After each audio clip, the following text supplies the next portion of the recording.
Mēs runājam par 2050. gadu, un mēs runājam par savu zemi, saviem cilvēkiem un savu valsti. Parasti ir tāds pieņēmums, ka ir jāsāk ar sevi, ar savu ģimeni, ar savu sētu, ar saviem kaimiņiem, ar savu ciematu, un tad iet uz priekšu. Es ierosinu tāpat sākt domāt, skatīties uz savu zemi. Mīļie, es viņu redzu emocijās. Vienīgā valūta, kas konvertējās, ir emocijas.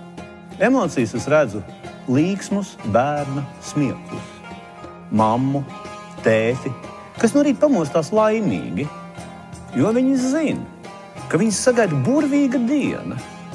Mēs ar savu ģimeni esam apbraukājuši visu planētu gandrīz. Ticiet man, mēs ne jau netīšām esam izvēlējušies dzīvot šeit. Nav otra tāda vieta. Ar 4 fantastiskām sezonām, ar tīru gaisu, tīru ūdeni, 550 jūras kilometru.